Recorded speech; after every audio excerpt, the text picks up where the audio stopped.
pegando? O que tá pegando aí? O que tá pegando? O que tá pegando aí? O que tá pegando? O que tá pegando aí?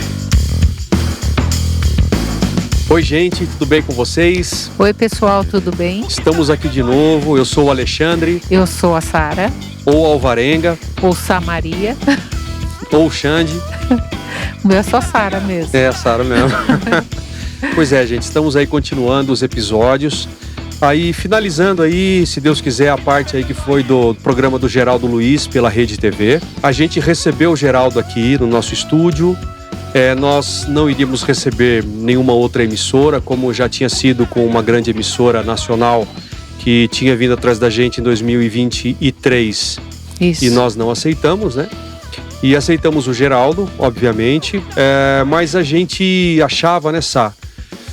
Vamos dizer, a gente não assiste televisão, vamos falar a verdade. Nós não assistimos muita televisão, muito Aliás, pouco. pode-se nada, dizer né? zero, né? Zero. TV. E a gente não tinha muita noção do tipo de programa que o Geraldo vinha fazendo na TV.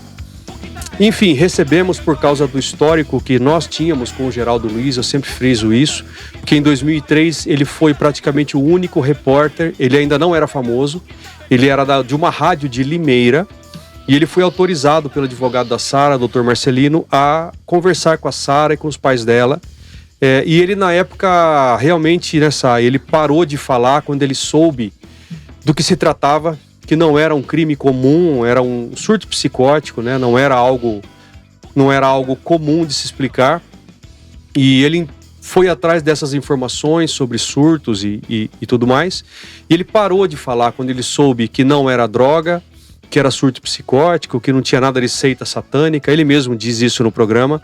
Mas a gente ficou um pouco, assim, decepcionados com a gente mesmo, né, Sá? Porque a gente sabe como são os programas de televisão, por audiência eles fazem qualquer coisa, e o Geraldo, ele tem que manter a audiência dele, então ele fez aí um carnaval de novo com a nossa história, né?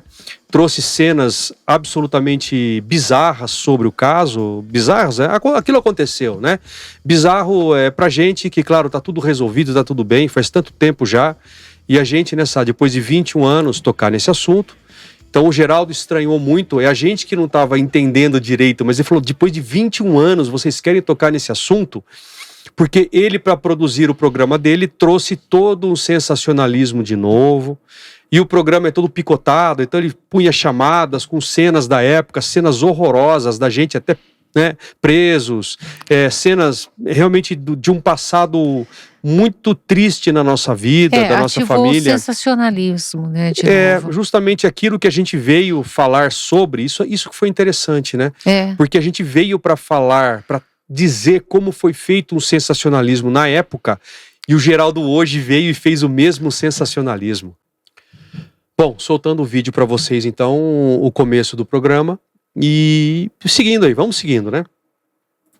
21 anos, porque foi uma repercussão danada na época, né? Sim. Pesada. Só falaram, né? E falaram o que quiseram. E, na verdade, o que não foi verdade, não foi dito. O que aconteceu, todo mundo sabe. Foi visto por todos, foi público. O problema foi o que fizeram com o que não era verdade. E aí vocês vão falar, mas Geraldo, o que não foi verdade? Claro que eu vou perguntar. Não vou poupá-los, vou perguntar tudo. Agora, uma coisa, eu quero dizer, porque todo mundo que é da área médica, e isso eu disse como repórter policial na época. Mas eles tentaram matar os filhos. Isso eu disse na época. O que aconteceu foi, comprovadamente, foi um surto psicótico. Aconteceu alguma coisa e eles fizeram.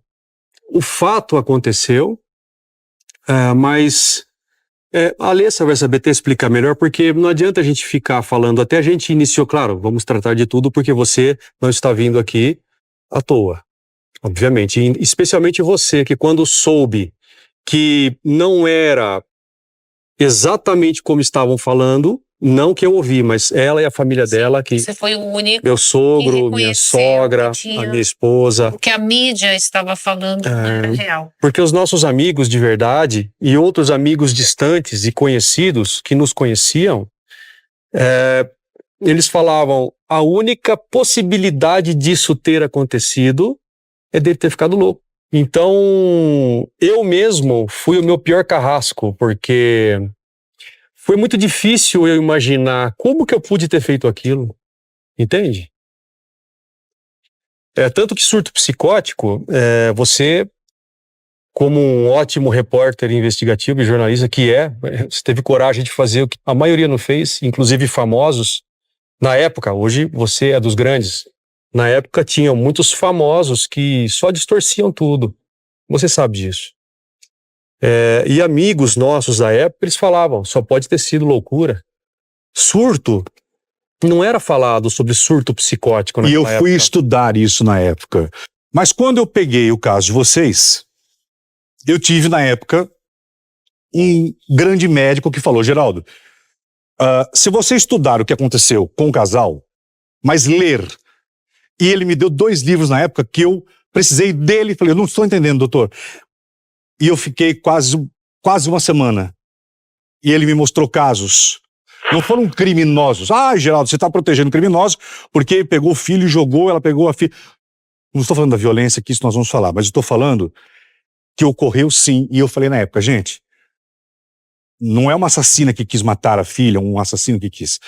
Ocorreu lá alguma coisa psicológica, psiquiátrica. E coloquei... Então, justamente, ele já estava com isso Foi como eu falei. pré-formulado. Sim. A informação equivocada, que ele veio já desde Ele o já início. veio com aquilo e ficava martelando o tempo todo que tinha sido eu. Exato. Então isso foi até o final do programa, quer dizer, dentro do estúdio também, depois com a Alessa também, quer dizer... E que não foi na tinha primeira necessidade, parte, né? principalmente, ficou só Então, nisso, assim, né? Infelizmente era algo que já tinha que ter sido checado antes, né? Exatamente. E a gente teve antes uma conversa com a equipe de produção, mas foi uma falha ali, que teriam que ter, isso aqui foi isso, aqui foi aquilo, o que foi esse assunto foi isso mesmo, o que foi, então assim, enfim, Até é uma comunicação, o lugar né? que ele foi estava errado, né? Segundo o o Dr. Marcelino, falou que ele falou de uma forma equivocada. Que ele não veio foi da rua exatamente como equivocada. aconteceu, tudo. E eu passei a localização, que eu também não vou lá, mas eu passei a localização, mas ele falou da rua, esquina, tal. Enfim, tudo bem, né? Mas é que ele, como um contador de histórias, ele tem que contar a história verídica, né? Verídica, de forma correta, todinha, né? Então, assim, sem desmerecer o Geraldo, com todo o respeito, né? E aí eu comecei a entender. Eu falei, pra mim foi um surto. Você surtou. Eu também não sabia disso, da mesma forma que você foi estudar. Também teve que aprender. Até eu sair do estado em que eu me encontrava, a partir daquilo que eu nem sabia o que tinha acontecido, demorou muito para eu ter um pouco de sanidade, até para conseguir entender alguma coisa, né? Isso dá é muito extenso, vamos dizer assim, né? Mas vamos tentar resumir. Eu passei a ler sobre tudo isso também. Eu não sabia o que era isso. 21 anos depois, essa cena, nós vamos conversar muito, Alexandre, mas essa cena apagou da sua memória ou não? Cada vez que você vê o seu filho, a cena quando você joga... Eu não tenho essa imagem. Não tenho. Sumiu da mente? Apagou? Nunca tive. Você pegando a cabeça da menina sua, da sua filha? Não fiz Não, nada não disso. foi ela. Não fui eu. Isso também Não foi foi ela. mentira. Aí. Olha o olhar do Geraldo. Exatamente. Gente, desculpa. Nós recebemos o Geraldo aqui para uma conversa franca. Não para sei lá o que ele estava fazendo, né? Uma coisa... Não, tudo bem, a gente tem que levar em conta a segunda parte, mas na primeira Não, o problema é a divisão do programa, vamos falar né? a verdade? Assim, desculpa. Quando eu percebi que ele estava fazendo isso, você pode ver minha cara, eu já perdi completamente aquele senso de... Falei, poxa, estou recebendo uma pessoa na minha casa, mas o que ele está fazendo dentro da minha casa? Por isso que eu não recebi a outra emissora aqui. Por isso que nós não fomos na outra emissora e por isso que eu não quis fazer nada com outra emissora. Contanto que a própria Alessa, a hora que viu que estava fazendo isso, ficou muito brava. Mas tem o vídeo do quintal, a Alessa chegando no momento que o Geraldo estava fazendo isso. Tipo assim, o que você está fazendo, né? A Alessa fez assim, o que está acontecendo? Exatamente. Porque, assim, a televisão, como eu falei, a televisão, gente, ela já perdeu a credibilidade que tinha antigamente, porque hoje aqui um celular aqui filma na hora o que está acontecendo, acabou, pegou. A televisão, até ela maquiar tudo, entregar algo que ela queira roteirizar ali, dizer que foi assim, não tem mais jeito. Todo mundo já filmou, todo mundo fotografou, tá visto, acabou.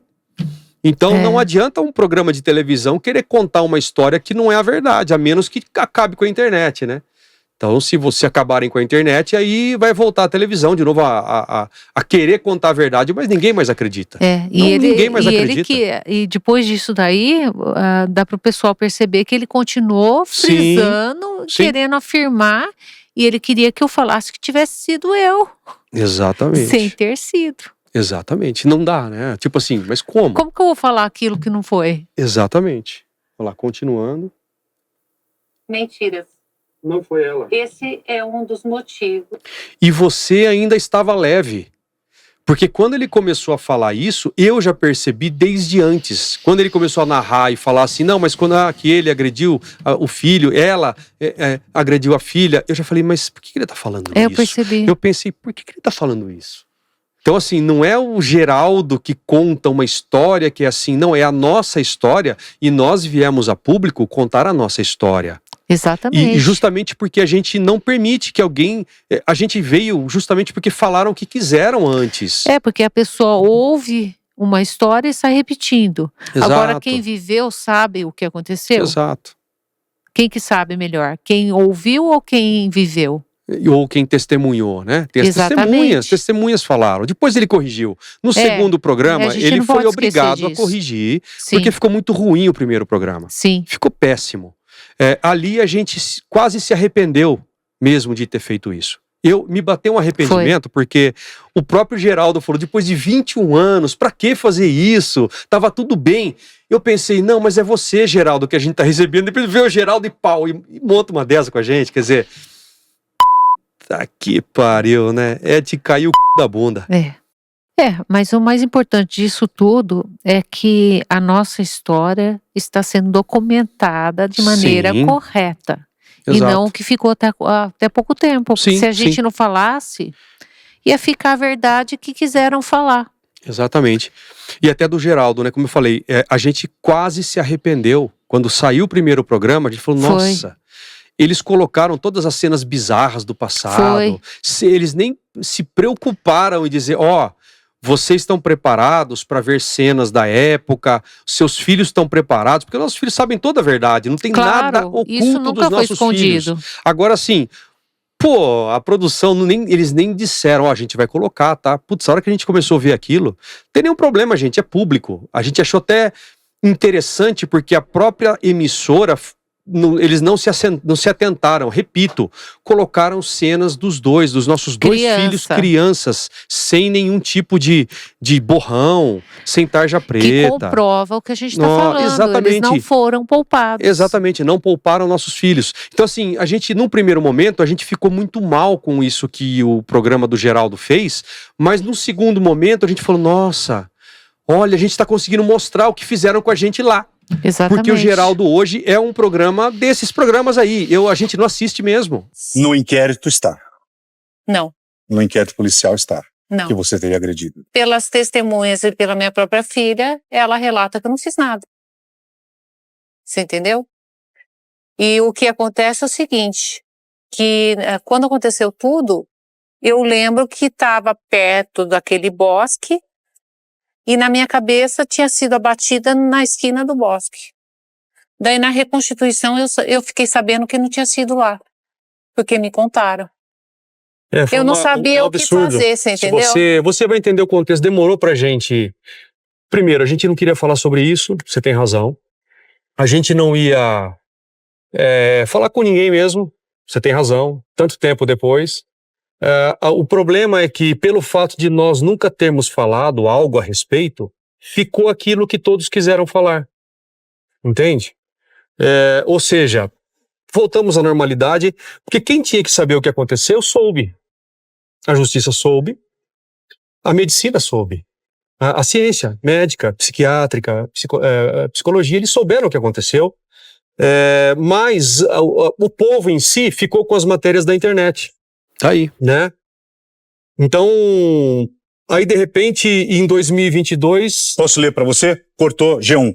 Onde ele vai pro G1. Vou mostrar a cena do quintal. Em 2023, Exatamente. Geraldo. Olha lá, Só um minuto só. porque ele quer dizer que é ele que sabe. Não, Geraldo, você estava dizendo que... Só um minuto, ok? Até...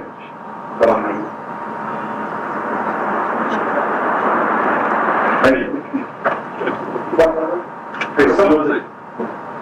Abriu carteiras hoje. Como eu estava te dizendo, em 2023 Voltando agora. veio, assim como você também é um grande repórter da imprensa brasileira, Em seguida, veio ele e a mulher. um grande canal de televisão. Posso ler só uma de coisa? rede- não, só para eu terminar o que eu estava... Ele não queria nem deixar eu terminar de falar. Então, quando ele teve a Exatamente. cena do quintal, ele fez toda uma cena ali, produção, blá, blá, blá, blá, aquele agito todo. Depois ele pegou a G1. Não, Tipo mas ele assim- falou de inquérito, mas mostra o G1. Sim, então, mas eu falei pra ele em off que não, ele não colocou. Mas se eu soubesse, eu teria trazido o inquérito pra Sim. você ver. Nós temos o inquérito, nós temos os autos. Sim. E nós estávamos tão de peito aberto que a gente achou que ele vinha pra uma conversa franca, não pra um ataque assim, e não sei o que, jogando. Eu falei, tá louco? O cara tá doido, né? Eu estava te falando. Veio uma grande emissora de um canal grande de televisão nos propor para fazer um especial do caso. Eu falei, isso para mim não é nada especial. fazer o quê? Uma série? Não, fazer um programa de aniversário do ocorrido. Um grande canal de televisão nacional. E quando a gente percebeu que eles queriam fazer sabe-se lá o quê, e não contar o que realmente teria que ser falado depois de tanto tempo, a gente não fez. Né? Porque a mídia falou tudo. E a gente ficou sem falar nada. E quem fala nada consente com aquilo que foi falado. O fato aconteceu, é inegado, tá aí, tudo tá aí. Aconteceu. Até hoje nós né? somos julgados. 20 anos depois? Sim. Mas reconhece vocês na rua? Não é esse o problema. Mas Julgados por quem? acontece o seguinte, Olha hoje aqui, se você vai Sara, pedir um olha emprego, aqui, você falou que não. É. Olha aqui. Você falou que Aí, não, ó, mas ele batida, pegou a papai, não sei G1 pra o quê. falar, gente. Exatamente. Sara eu fugiu queria para que um eu posto da falasse que filha, era. batendo a cabeça da menina de 6 anos contra uma alma. Você lê Então, os autos? quem falou isso? Os autos. Os Espera só um autos. minuto só. Ó, teve uma cena Eu toda li, aqui Você depois. teve acesso? Não, eu tô perguntando gentilmente, você Claro, teve acesso? você tem que perguntar. Vou colocar a cena do Isso, quintal. Um bate-papo é uma verdade. Claro. Sim. Claro, eu li, eu não posso agora. Porque eu poderia ter conseguido para você, se eu pudesse. Durante a sua prisão. Eu queria ler o seu depoimento. No meu caso, foi muito estranho, não. Você sabe o que eu entrei justamente por isso, porque eu nunca vi, né? E a gente não confia que era a vida. Se tem uma coisa que eu estou preocupado nesse sentido, é declarar que ninguém me aparece. Eu faço muito sentido também. Eu tenho interesse, de certa forma, cadê? Você tem que ajudar nisso, né? Vamos lá repetir esse marcando de um caminho. Esse acordo. Já que a gente já precisa terem visto. Mas que não tem. Não, é isso. Você levou. Vamos lá, irmão. Atenção. Vai. Tem que se virar. Eu vou deixar o que quiser. Vamos aí, você seria que está atento a isso. Eu tenho que falar que eu fico passando coisas.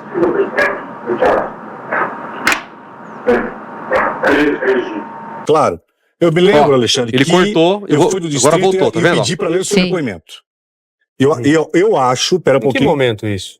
se você já estava detido, você estava já preso, e eu pedi para ver, e eu ler. Não Eu tem li. noção. Foi. Mas por que você perguntou? Se você tinha visto os autos mesmo do Não, processo. todos completos não. Então, aí que está a questão. Como que você vai levar em conta o depoimento de alguém surtado? Hoje nós vamos conversar bastante. Vocês estão bem hoje? Como vocês estão? Graças a Deus. Bem, graças a Deus. Muito bem. Graças a Deus, graças a nós, nossos amigos, nossa família, Nossa família, nossos filhos, apoio nossos de anjos da pais, guarda. família, amigos, de todos. Como você falou, por que você voltou a falar disso? Não precisava, né? Só quem vive algo na pele, só quem passou por algo assim, sabe o que é viver com um determinado carimbo. Qual esse carimbo? Isso não Qual faz carimbo? mais. Qual Carimbo, Do que tá- usuários de droga Não, isso e na de época seita. saiu o exame toxicológico de vocês não tinham, não foi apresentado nada de drogas na época. Isso aí eu conversei. Só que é o seguinte, ó, detalhe, a internet, as matérias de imprensa continuaram e estão aí até Continuam hoje até sobre hoje. droga, cocaína, essas coisas, e não foi. Então o Geraldo falou, mas na época ele ficou sabendo, mas a imprensa não noticiou. Não. Esse é o Contanto ponto. que tem a parte do meu pai que Exato. foi e não colocaram. Exatamente. Veio aqui a van da Record, uma van para entrar ao vivo na Record. Seu pai chegou lá e não colocaram no ar para falar que não foi Exatamente. droga, gente. Então Não assim, colocaram. e o Geraldo falou, não, mas se soube, ele soube, mas não foi publicado isso em escala para as pessoas saberem, para ficarem Sim. sabendo, né, que não foi. Esse é o ponto. Mas se você vocês- olhar na mídia... vocês não usaram, vocês nunca foram usuários de droga. noticiário. No passado, eu fui. Do quê? Eu usei de tudo. Na adolescência. A Adolescência. adolescência minha, eu era da rua, Geraldo, Tá, entende? mas na época do que Não, do acontecido, jeito não. algum. De jeito Porque foi nenhum. feito o exame Não, toxicológico e nem você não teve droga, nem você. Eu nunca experimentei droga na minha vida. Mas os exames na época Tá nos provaram que não autos, tinha claro. droga. Exatamente. Eu sei. Mas surgiu dando um falso, Falso positivo muito positivo ruim. e que foi através E a desse que imprensa foi espalhado para o mundo que não tinha sido surto e tinha sido drogas e seita satânica e permaneceu até E é hoje. o que tá até hoje. Isso aí Você é entendeu? verdade, a seita satânica agora que você... E é É. um laudo onde foi baseado pela acusação ali no primeiro momento para levar a gente a júri popular para descambar com o processo mesmo Exatamente. ao extremo, né? Esse laudo de droga. E se consta até hoje na internet, não é algo do passado. Não, então é isso que o atual, Geraldo, é hoje. ele não quer dar o braço a torcer, Exatamente. mas ele ficou sabendo na época, mas não foi noticiado Não em foi. escala, não usou nada de Tá, droga, contanto não. que tá aí para qualquer um consultar e vai ver que não tem Exatamente. nada falando que não foi não, droga. não tem. É verdade, a seita satânica agora que você me falou. Permanece até hoje. Daí eu falei assim, nossa, mas eu queria saber qual é a seita. Você soube qual era a seita? Porque eu ainda não sei qual foi. Isso me incomoda, porque eu sou acusada de algo que eu nunca fui atrás. E cadê a seita? De onde surgiu essa seita? Cadê o nome dela? Eu quero o É que, nome. na verdade, assim, claro, existiu um porquê disso se iniciar. É que foi um surto, fala-se, você estudou, você sabe o que é surto psicótico. Falas Num surto, desconexas. fala-se o que Um tiver... surto pode dar em qualquer pessoa. Assim, Hoje a Sara e gente já Alexandre, sabe tudo isso. vocês sabem como pessoas inteligentes e pais que são, que isso foi uma grande revolta na época da sociedade. Como que certeza. pais... Sim. Como que um pai faz isso? Sem dúvida alguma. Aí que tá o negócio. Uma revolta provocada pela própria mídia Insuflado pela mídia, né? e pelas mentiras todas no meio. falta de segredo de justiça. Segredo de justiça. E as crianças expostas, quer dizer, que a gente vê os Conservação. nomes das crianças. Com duas e- crianças envolvidas, não Sim. deram segredo de justiça. Só depois que já Exato. tinham jogado tudo no ventilador. Exato. Aí você fala da revolta, até eu falei, é natural você depois que... um caso terrível desse, e a imprensa Sim. tacando fogo. Não, e o problema é que era de saúde mental. Sim. Fizeram esse carnaval, jogou no ventilador Foi e tratado ficou isso até levianamente hoje. por todos, né? Exatamente. Por todos. Menos pelo Geraldo na época. É, Alguns por ele, não. da época, né? É. O próprio Geraldo na época, ele sabe que foi surto tudo. É Sim. que ele tem o programa dele num formato, vamos dizer assim, mais sensacionalista hoje, mais popularesco, e ele quer ser dessa forma. É que sei lá, mudou, né? Passa o tempo, enfim, tudo muda, né? e também faz a mesma coisa que fizeram lá atrás. E essa bagunça, esse negócio. É, Né? É tão mais simples sentar e conversar, né? sim. Mas eles acham que não dá audiência. Enfim. Faz isso. Isso aí é natural. Isso, pelo amor de Deus, isso é natural. Essa revolta. Ou você acha, eu tô te falando, eu para ter entendido eu mesmo me aceito depois disso, depois você vai, sei lá quanto tempo isso leva, você vai, isso aí, bom, enfim. Não é uma coisa simples. Nada simples, é como se tivesse morrido. Por isso que a acabou. gente fez Uma um coisa assim, a vida- podcast, porque para você entender um surto, existe todo um histórico da vida da pessoa. Você entendeu? E você vai saber qual foi. Mas tudo isso a gente vai conversar lá dentro. Vamos lá? 21 anos depois, hein? Reencontrá-los. Nunca imaginei que vocês iriam querer tocar nessa ferida, e que vocês tinham, eu achei que vocês não tinham mais nada para falar, de verdade. Para mim foi uma grande surpresa quando chegou lá, que o Jefferson falou, Geraldo, os Alvarengas, o casal, lembro, quero falar com você. Quero ser direto com vocês, 21 anos depois. Você se culpa até hoje, Alexandre, do que aconteceu? Do que você fez? Já me perdoei. Demorou um pouco. Na verdade, não pelo que eu fiz, mas pelo que eu não fiz. Eu me culpei por não ter conseguido perceber que aquilo estava acontecendo. Aquilo o quê? Surto. Quanto tempo depois veio esse entendimento, esse auto-perdão? Quantos anos depois? Ah, demorou, Geraldo. Demorou. Foram tantas fases, eu peço desculpas, não é uma coisa tão simples de responder. Tudo demorou muito. Como eu te falei ali fora há pouco, quando eu saí da onde eu saí nu, como se tivesse da cadeia, você tá falando? Como se estivesse nascendo de novo. Da cadeia? Não, da cadeia, mas sim, manicômio, judiciário, esse tipo de lugar. Sim, cadeia. Como se fosse, né? Mas não era um local de tratamento psiquiátrico. Como se chama? Casa de custódia, tratamento, essas coisas, né? Preso. Quanto tempo você ficou lá nessa casa de custódia? Em Taubaté, 3 anos e meio aproximadamente, mais 1 ano aproximadamente em Franco da Rocha. Eu conheço todos os manicômios que vocês imaginarem. E conheci durante 1 ano e meio Franco da Rocha.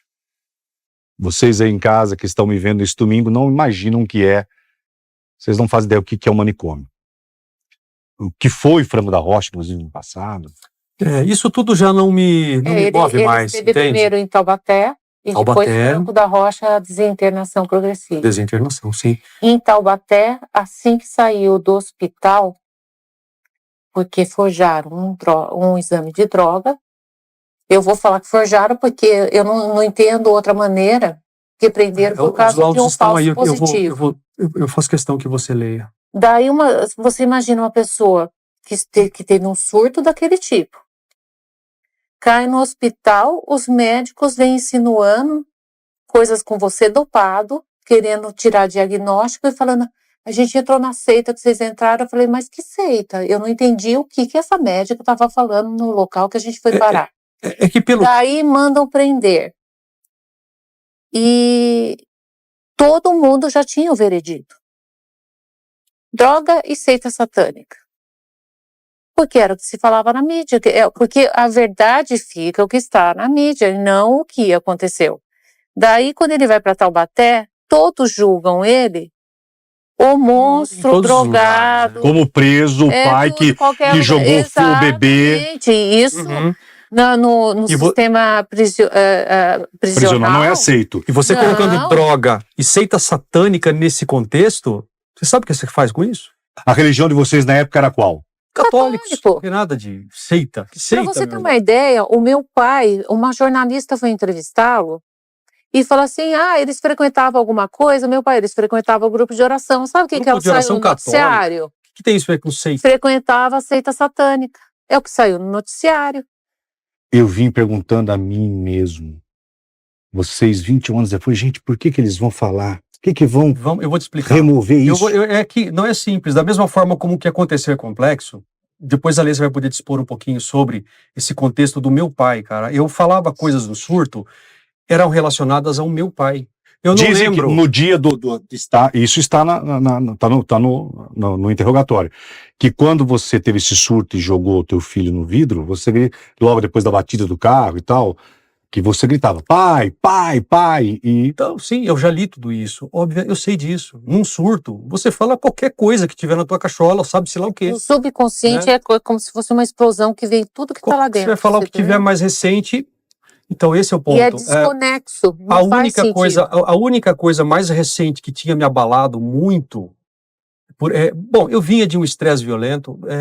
Foi um ano muito cheio 2002. Eu sou de produção musical, eu vejo a tua equipe, é uma pauleira, eu amo isso, sempre fui disso, isso nunca me criou problema. O estresse de trabalho não cria problema. Às vezes ficar parado é pior. Então eu vinha de um ano 2002 cheio demais, mas muito bom. Tipo, estúdio, música, política, puta, sabe aquele monte de trabalho, e vai, faz, é muito bom, vai fazendo. Aí chegou no final do ano, todo mundo para, são férias, e aí vem a questão do diferente que aconteceu, que foi as fitas do meu pai, entende?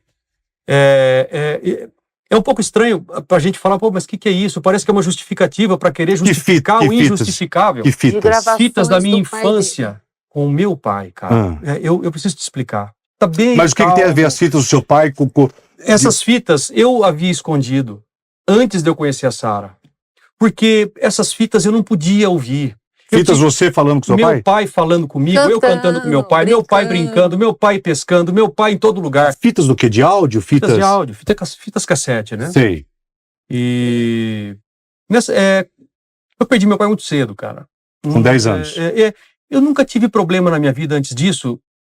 Tive, mas, cara, nem sabe, quando você vê se você tem problema ou não na vida, cara, a gente é uma família simples, pobre, todo mundo, pai trabalhador, mãe trabalhadora, tudo certinho, cara. Vida simples. Nunca me faltou nada, mas a gente era muito pobre, mas pra mim não faltava nada. Até perder meu pai. Tá?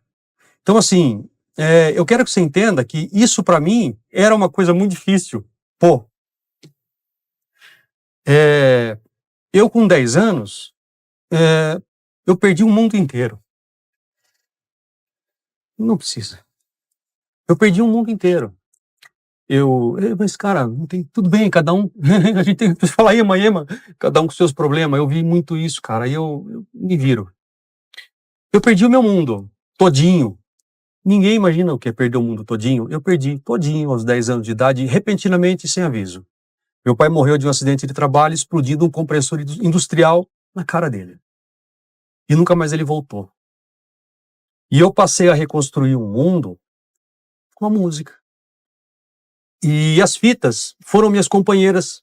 Eu criei um novo mundo e aquelas fitas, elas eram minhas companheiras. As fitas onde do meu pai. Do teu pai. Voz cantando, isso, momentos. Meu pai falando, meu pai cantando, falando comigo, eu cantando, cachorro latindo, a gente brincando, cantando, gravando, as pescarias dele, futebol, Guarani, não sei o quê. A minha vida inteira com meu pai estão nessas fitas. Pode começar? Aquela nuvem que passa... Lá em cima sou eu, aquele barco que vai mar afora sou eu. E como é sincero, meu amor, não fugiria nem fugiria de mim.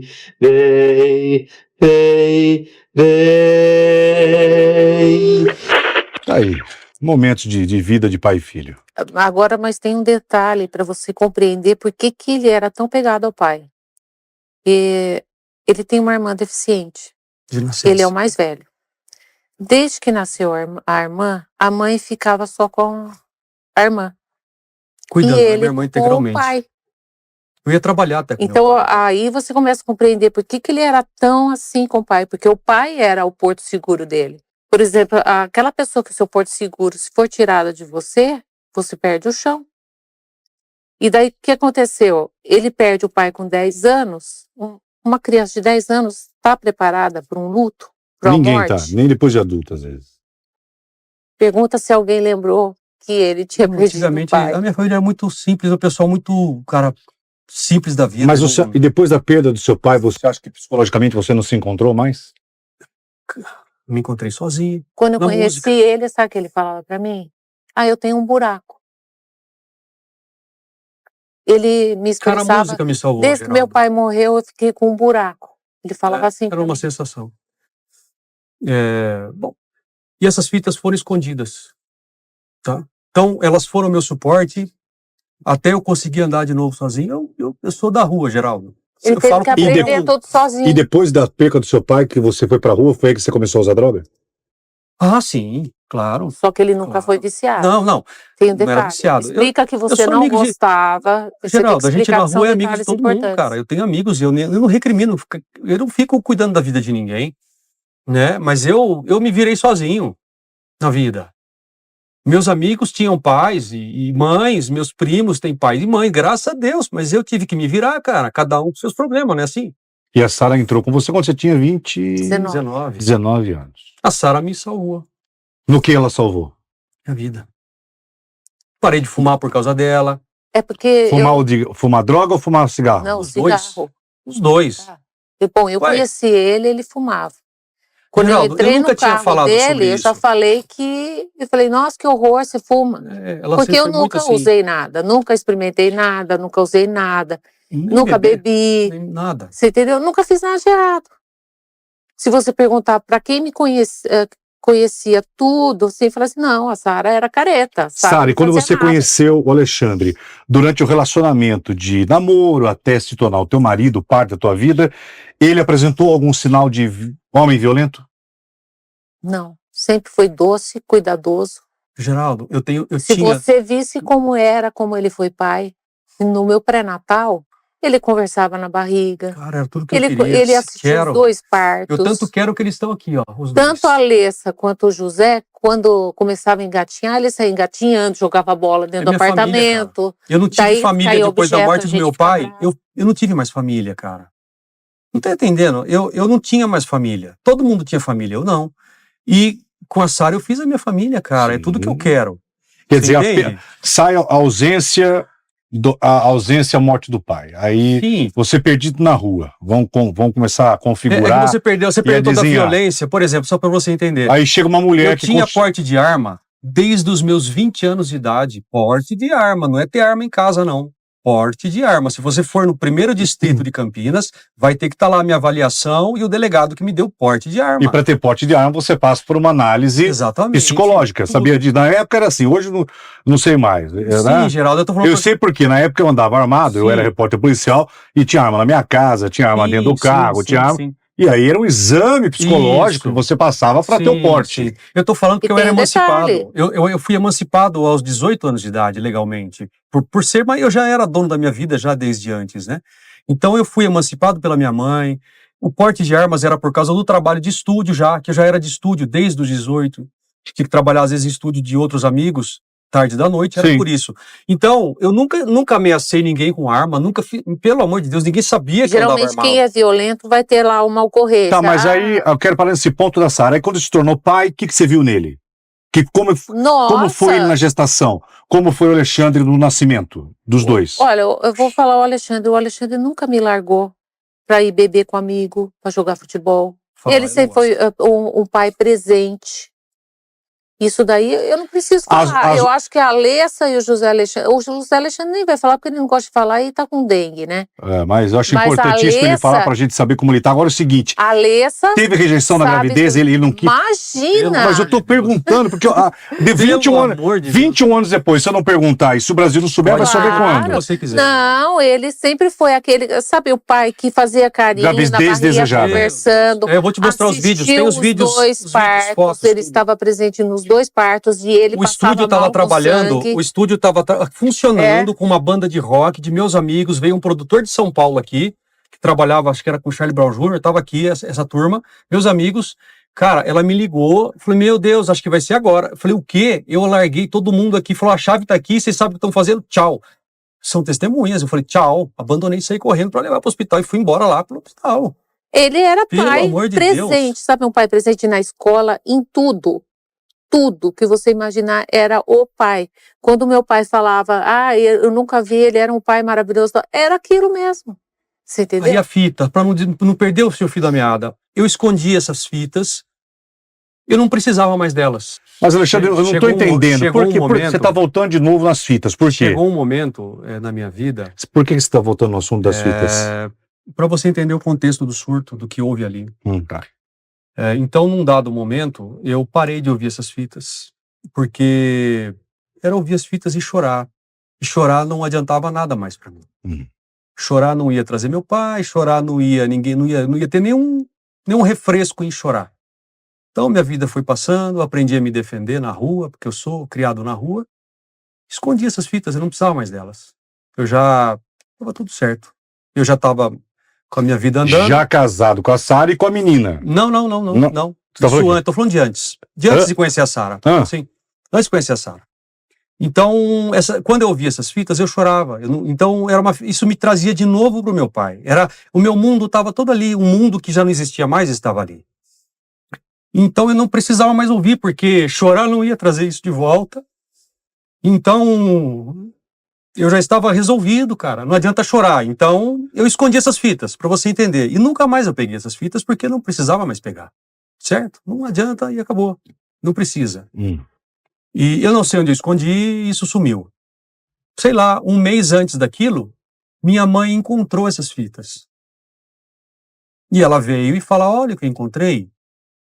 Essas fitas do seu pai. Isso estava escondido. Que eu escondi e não sabia onde. E ela achou, limpando algum lugar, arrancando coisa de lugar, e achou.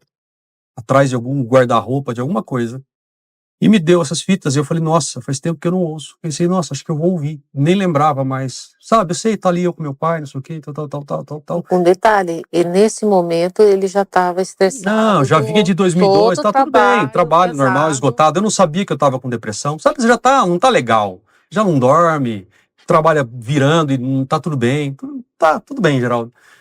Em janeiro me encontro essas fitas e eu pensei: eu acho que eu vou ouvir. Nossa, quanto tempo que eu não ouço isso, desde quando eu conheci a Sara. Eu quero ouvir, puxa vida. O estúdio tá aqui, eu não morava aqui é a casa da minha mãe. Eu pus pra ouvir, que eu tenho tape deck. Pô, deixa eu ouvir. Cara, isso que acontece.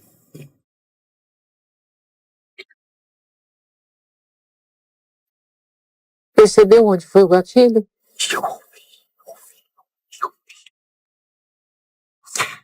Isso voltou. Esse negócio de chorar. Hoje eu já choro mais normalmente. Eu parei de chorar na minha vida, porque não adiantava chorar pra mim. Não fico chorando não, cara. É que agora isso parece que ajuda a limpar, sabe? Choro. Eu achava que isso era coisa de fraco. Nunca ninguém me precisa ficar vendo chorar, não. Então, mas essas fitas, e tá tudo bem. Essas fitas fazem isso comigo. Então, é isso. E naquele janeiro período, você viu? Cara, Tá. eu me tranquei aqui, cara. Ninguém sabia que eu tava ouvindo isso.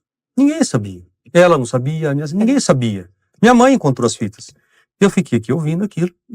Eu me tranquei aqui e ouvia. E quanto mais ouvia, mais eu chorava e mais ouvia, porque fazia tanto tempo que eu não via. Meu pai era um doce, cara. Era um mundo que eu tinha, cara, e perdi. Tá bom. E isso tudo, se você analisar o surto, eu só falava pai, não sei o que tem, pai, não sei o que lá. Bicho. E o que você pode me falar daquele domingo? Vocês acordaram? Que lembrança tem daquele domingo? Daquele Cara, dia? Vocês estavam indo pra onde? Aqui pra casa da minha mãe, talvez. Isso. Não, a gente veio aqui, depois foi na sua tia. Domingo normal. Mas eu tava com a cabeça já em frangalhos. E deu acidente, foi um acidente. Naquela virada, eu estive na rua lá. Geraldo, olha, quando eu subi, eu vou te falar o nome da rua, porque é a última coisa que eu tenho certeza que foi. Aquele local eu não passo mais. Eu estive lá hoje. Então, eu não passo nesse lugar, eu faço questão de não passar. Aliás, eu faço questão. A gente tem horror. Eu não passo naquela região. Se eu puder, eu não passo no bairro. Então, assim, eu sei aonde eu parei de saber o que eu estava fazendo. E isso para mim é terrível. Chama-se Avenida Imperatriz Leopoldina. Quem é de Você não Campinas, percebeu nada naquela manhã dele, Sara? Que ele não estava bem? Ele tava meio deprimido. Eu sei que eu não estava bem Mas hoje. eu falei assim, se você sabe de algo, você previne. Sim. Você sabe quando foi ouvir falar na minha vida de surto psicótico? Ele estava bem naquela manhã? Ele não tinha dormido direito. Não estava Ele não tinha bem, conseguido dormir. assim, sabe? Você tomava remédios? Não. Não. Calmante, antidepressivo? Ele já vinha sentindo piripaques no coração. Eu tinha esses dores de estresse, sabe? cabeça. Palpitações, coisa de Entendeu? cabeça E estourando. naquela noite não tinha dormido. Naquele domingo, a única imagem que você tem hoje guardada e que te remete, o que é? O que você A lembra? última lembrança é saindo da casa da minha tia e subindo a Avenida Imperatriz Leopoldina, que isso é muito ruim pra mim, porque eu tenho a sensação que ali é como se eu não tô bem ali, alguma coisa errada aconteceu ali. Você lembra ao momento em que você desce do carro, o momento do Exatamente. acidente? Tenho flashes. Mas assim... O acidente, você lembra? Do carro, a batida? Exatamente não. Quando você pega o teu filho e joga no... Não tenho essa lembrança. Nada, nenhuma. Nada. Você não tá mentindo pra mim. Pelo amor de Deus. Não tem porquê. Você não lembra de ter pego o bebê e jogado? De jeito nenhum. Você lembra Isso é dele... impossível. Você lembra essa cena dele jogando a criança? Eu Jogando teu lembro filho? dele correndo na frente. Daí, pra mim, o nenê sumiu. Eu falei, nossa. Só que eu falei assim, quando você tem fé, você acredita, Deus protege, não sei o quê. Então, na minha cabeça, não tinha acontecido nada com meu filho. Você não viu ele jogando? Não. Na minha cabeça, não tinha acontecido nada. Eu não sei se na hora que deu a batida, eu já fiquei desbaratinada, porque quando foi na reconstituição, eu percebi que eu não sabia o local que tinha sido. Sara, depois que da batida que ele fez, pelos depoimentos, pelo que a polícia apresentou a nós, jornalistas na época, que depois que ele fez, que ele jogou o filho, que você pegou a menina, foi até o bosque e lá bateu a cabeça da menina na árvore. Então, 21 anos depois, é a hora de você falar. Você lembra, você fez isso?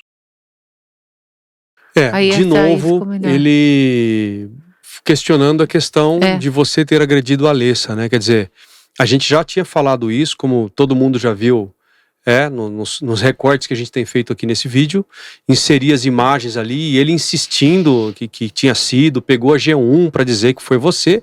Aqui dentro também, não satisfeito, ele veio de novo. E insistiu de novo. Quer dizer, não dá pra entender, né? Quer dizer, até dá, né? Acho que ele tem um roteiro, ele não queria rasgar o roteiro dele, que ele tava fazendo um programa. Tanto que o primeiro programa do primeiro dia foi horroroso. Foi. Um baita de uma edição péssima. Desculpa. Gente, vocês querem fazer enredo popularesco, de sensacionalista, de quinta categoria, de cinema, sei lá o que é isso, parece... Né? Na verdade, é o seguinte, o problema maior foi realmente ter dividido o programa em dois. Sim, e o primeiro ficou péssimo, depois o segundo eles deram uma editada um pouco melhor, porque ficou horroroso, né? Resumindo, Enfim. Depois dessa parte aí já foi para o segundo Aí programa. vai pra Alessa, né? E aí a gente vai seguir agora mais resumido. Já pondo a Alessa, porque senão já tá ficando dá uma extenso resumida demais, né? Exato, aí vai pra Alessa e no final o Dr. Jacó, que também é muito importante o parecer dele, que infelizmente o Geraldo não deixou disponibilizado no canal dele, nem na Rede TV, mas a gente vai costurar aqui no nosso podcast isso, para que fique registrado, né? Acho importante. Porque o registro do Dr. Jacó é importante. Sim. O programa já é porque pesado, ficou grave ele ficar me acusando de algo que não foi, né? Não entendi aquilo também, quer dizer, baseado no G1, quer dizer, puxa vida. Mas enfim, tudo bem. Então vamos seguir aí para Alessa e depois pro Dr. Jacó. Isso. Na cena do que aconteceu, Geraldo, quem agrediu, a agressão partiu apenas de mim, não foi? Aliás, nos autos, a gente consta sabe que foi tudo através dele. A Sara, o que ela acontece com a Sara, a Alessa, ela sabe explicar melhor que a gente. Apesar de a gente ter tido que estudar muito isso. É óbvio, é obrigação minha, né? Ela não teve, provavelmente dentro do que se foi entendido, a capacidade de me impedir de fazer aquilo. E ela acabou sendo como se ela tivesse me apoiando no que eu estava fazendo. Você vai entender clinicamente isso dentro da psiquiatria, o que é que acontece, como que duas pessoas conseguem ser acometidas dessa forma. Onde uma é mais violenta, no caso eu fui violento, e ela não teve reação. Sabe caso, como por exemplo uma mãe, isso acontece, tá? Mãe que vê o filho, o bebê caindo numa piscina e fica paralisada, e não pula na piscina e o bebê morre. Eu tenho que perguntar como jornalista, vou perguntar, você está defendendo ela? Não, eu estou te explicando. Defesa... Não, eu estou te... Ô, louco, mas preciso fazer isso? Fui eu que fiz aquilo? Não foi dentro do contexto? Não foi meu corpo, minha pessoa que fez aquilo? Sim. Sim. Uai, Mas no caso de novo perguntando, por que a mãe não defendeu? Por que a mãe estava lá? Por que você... Ok. Exatamente. Eu, no meu estado consciente, eu defenderia. Mas o que aconteceu é algo impossível de alguém estar preparado ou imaginar de tudo. algo daquele tipo. Isso jamais passou pela minha cabeça. Não tem como eu falar assim, para você ter uma ideia, eu também fui presa. Sim, eu sei. Você imagina você acordar numa prisão e você fala assim, nossa, não aconteceu isso, não aconteceu. Nossa, aconteceu. Era isso que acontecia comigo. Você ficou quanto tempo presa? Quase 3 meses. E como foram esses 3 meses? Né? Não, eu não tive problema, porque acho que de uma certa maneira chegou alguma informação que eu não tinha feito nada, que também seria tão difícil quanto para ele. Você entendeu? Porque as pessoas, quando elas te conhecem e vê o seu perfil, a sua maneira de vida na prática, ela fala assim, não, realmente aconteceu algo fora do normal. As presas na época perguntaram para você, e aí, o que Eu gostaria de aconteceu? entrar nesse contexto, sabe? É um contexto tão cruento, né? É muito pesado, mas... É cruento, porque assim... Como para você também na cadeia. É que o seu tempo, sim, o seu tempo é muito precioso. O seu tempo é precioso. Então, assim, eu gostaria que você nos desse a oportunidade também de colocar esse contexto, não só dessas curiosidades. Eu sei que não é curioso sobre isso. Não. As pessoas têm essa curiosidade. Mas para saber o que aconteceu com você lá e o que aconteceu com você. É porque é importante, nada. é porque eu digo, é importante você, é por isso que eu falei, de contextualizar, entender o porquê que isso pode acontecer. Porque você fala, por que você não defendeu as crianças? Aí eu pensei, sim, então é importante contextualizar isso para que isso seja esclarecido. Aí você foi pro assunto lá, como foi ser na cadeia? Isso aí foi, tá? Aconteceu, mas eu digo, mas o pior é saber por que aconteceu aquilo, o que levou aquilo, por que isso se desenrolou desta forma. 21 anos depois. Eu agora então pergunto a cada um separadamente, primeiro você. 21 anos depois. 21 anos depois. Repito, 21 anos é outra vida dentro daquele momento da vida de vocês que foi interrompida. Que aquilo interrompeu a vida de vocês como família, como pai, Totalmente. como tudo. Parou. A vida de vocês paralisou e foi morta durante um tempo. Porque quem vai para uma cadeia, quem vai para uma prisão temporária ou não, só quem sabe, só quem está lá dentro sabe. Ainda mais pelo crime na época que vocês foram apontados, enfim. 21 anos depois. A pergunta que eu quero fazer, mas antes é, o que na época foi dito que foi mentira que você gostaria de falar? 21 anos depois eu te pergunto, Alexandre, o que não foi dito que você gostaria de falar, que naquela época não foi? Sim, então justamente aí é que entra uma parte documental que a Alessa vai te colocar.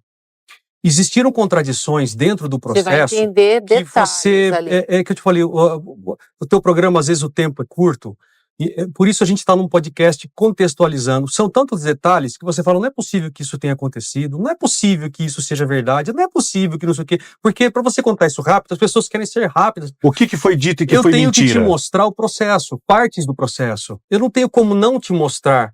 É como eu te falei, eu sofri lá dentro, essa curiosidade de saber o que foi dentro da cadeia ou dentro daquele negócio, que eu nem sei te denominar, bem, é uma curiosidade. Agora, o problema é entender uma situação processual que você não acredita que isso é possível, sabe? E se você vê os detalhes demorou para eu tomar aconteceu, consciência que aquilo tinha acontecido. Demorou para tomar consciência que o processo tinha acontecido tanta coisa anormal. Uma delas eu ser taxado de drogado e um juiz ainda na primeira instância continuar utilizando o uso de cocaína como um reforçador para mandar a júri popular. Sim, isso estava acontecendo, eu vivi, tudo isso está dentro desse contexto, do processo. E eu não sabia de tudo isso, eu estava morto mesmo, me tenha como morto. Agora, eles aqui fora estavam vivendo uma batalha que eu nem imaginava, porque o processo não andava, nada era a favor, a imprensa só moendo, e eu não estava vendo nada. Onde eu estava isolado. Eu achava que eu estava morto mesmo. Para mim, eu estava morto. Estava mortinho. A gente não está vivo aqui, né? Então a gente não morreu. Beleza. Eu estava lá, assim como a gente está aqui, vendo um cenário, você sabe como é que é aquilo? Pronto, eu tô morto. O que está acontecendo? Não sei. Aqui fora estava acontecendo uma batalha que eu não sabia, mas hoje eu sei. Que a Alessa sabe, o José Alexandre sabe, meu sogro sempre soube, minha sogra também. Alguns amigos muito queridos também sabem. Agora, teve coisas tão estranhas como um primeiro advogado meu que nunca pontuou as questões que tinham que ser pontuadas dentro daquele processo. Como, por exemplo, uma delas que poderia provar que... Segundo surto. Segundo surto que eu tive dentro da casa de custódia. Você soube que ele teve? Foi Não. aí que mudou o trato, porque Não. quando ele O caiu meu raciocínio é lógico e rápido. O segundo surto aconteceu quando? o tratamento dele, Dentro quando da cai casa lá, de custódia, era, vai aproximadamente morrer. 6 meses depois. do que 6 aconteceu. meses cravado, repetiu o surto. E como foi esse surto? É que tem todo um contexto. Eu tava ali trancado. Na cela? Cara, 8 homens cara, não seguravam ele. eu tava, não, então, mas tem eu não fui tratado até ali. Meu amigo, eu tive um surto psicótico, eu fui para um hospital, você vai ler o documento. Os pareceres do hospital são completamente contraditórios. É. Eu quero que você entenda isso. É do processo. Aqui teve coisas, só de Quando você entrou na cadeia, você não entrou como um preso de surto psicótico, Não, nem eu entrei esquizofrênico, como usuário nada. de cocaína, Você entrou como malucão, o louco, cara que tentou matar como um filho o de uma usuário. Não que quem use cocaína seja um desgraçado. Não, cara, eu não tô cuidando da vida de ninguém. Mas você entrou como usuário de droga e o cara que como usuário de cocaína tentou matar o filho. e como um pertencente a uma seita satânica que tentou matar os filhos. E que não é, e que não surtou, porque a imprensa falava que eu não tinha surtado. O hospital que recebeu. Eu falei. Não, então, mas calma. Você tá aqui hoje, Geraldo. Você tá aqui. Cara, a gente não tem. Eu disse na época. Você viu toda por que você tá tranquilidade. aqui? Por isso você tá aqui, cara, a nossa casa. Ô, Geraldo, você sabe disso. Você acha que você estaria aqui? Então, assim, olha aqui. Eu fui recebido como usuário de cocaína, como pertencente à seita satânica, como alguém que não tinha surtado, ou seja, não estava recebendo um tratamento de mental, nada. E eu tinha um parecer do primeiro hospital de que não era surto coisa nenhuma. E esse laudo de droga partiu do mesmo hospital. Um hospital que fez uma inquisição muito esquisita, que depois nós percebemos. É um caso estranho, Geraldo. Pra gente já não é estranho. Para vocês que estão tentando entender coisas de detalhes. Então, são muitos detalhes. Você teve um abandono de, acho que 2 advogados, não foi? Não, é o seguinte, eu vou te explicar. A verdade... Foi o quê? Nós tiramos. Um advogado, a minha mãe teve que tirar à força, ele não queria sair. Por quê? Olha, é muito bom estar na mídia todo dia, com Rede Globo, com você, todo mundo lá, Imagina Band, uma sustentação oral no júri popular. Então, assim, nós entendemos, a nossa família, nossos amigos, nós entendemos que Lembrei, é verdade, vocês destituíram o primeiro advogado foi destituído, mas ele falou que ele saiu, mas ele não mentira. quis, ele não queria sair. Esse rapaz que estava, era uma família que estava ali, cara, é um primo meu. Desculpa, cara, é um primo meu, cara. A mãe desse sujeito é irmã da minha mãe. É um primo. Tá, no começo a gente percebe, parece que estava fazendo alguma coisa, mas depois começou a mudar tudo. Você entendeu? Mas agora você imagina, a gente massacrado pela mídia. A gente, divulgado como usuários de droga de seita satânica. Sim, eu estava sem defesa. Já tinha veredito. Ele queria júri popular. O meu primeiro advogado, esse meu primo, queria júri popular. Contanto que quando eu cheguei para ele, falei assim, eu falei assim, olha, o Alexandre surtou de novo lá. Isso é importante você pôr no laudo, porque prova. Todo mundo correndo aqui, porque eu sem advogado, o próprio perito de Taubaté falou assim, agora eu sei o que aconteceu com o Alexandre. O diretor de disciplina lá chegou e me chamou e falou o seguinte, a gente sabe o que aconteceu com o Alexandre, eu vou falar por cima, senão eu também vou cair na emoção de novo. Ele falou, a gente sabe o que aconteceu com o Alexandre, a gente tem certeza absoluta que vocês não usaram droga, e esse tipo de surto que o Alexandre teve, o médico de lá disse que qualquer um pode ter. Que foi o perito da casa que viu. Ele viu, ele que teve que medicar, que teve lá 8 homens tentando assistir, e foi algo muito semelhante com o que aconteceu a primeira vez. E nesse surto lá na cadeia, o segundo surto, Alexandre, você lembra o que aconteceu com você? O meu estado depressão eu estava morto. Tipo assim, Mas o que você foi? Você surtou o quê? Você tentou se agredir? Tentou agredir alguém? Como foi? Eles relatam que foi até tentativa de suicídio junto. ele estava em depressão profunda. E você tomava pele e remédios osso. lá? E você estava sendo medicado? É um contexto assim, Geraldo, eu estava abandonado em Você termos de Alexandre, você saúde mental. Você Tá? estava tomando remédio na cadeia? Estava Não sei. Estava tendo acompanhamento médico na Até cadeia? ali não. Médico na cadeia lá não. Não, ela tem de tudo, mas eu não lembro isso nitidamente. Eu Tá. quero que você entenda que eu não estava, cara, se eu surtei, você imagina eu ter saído de um surto e ter acontecido um imbróglio que deixou um troço que era horroroso, que é um troço inimaginavelmente péssimo, sem mais nem base nenhuma. E eu sem tratamento nenhum, mandado pra cadeia como se fosse aquele troço todo, e ainda eu estava sem cuidado nenhum, cara. Tipo Não tinha assim, nada, eu não tinha coisa alguma. Eu tava viajando, cara, eu achava que eu tava morto, meu irmão. Pro pessoal de lá, era o que a mídia tinha falado. Pô, eu achava que eu tinha acreditava morrido. na gente. Você quer saber, cara? É que você ficar divagando sobre o que eu pensava lá dentro, nesse momento, mas pô, o cara deve ser doido mesmo. Pô, meu.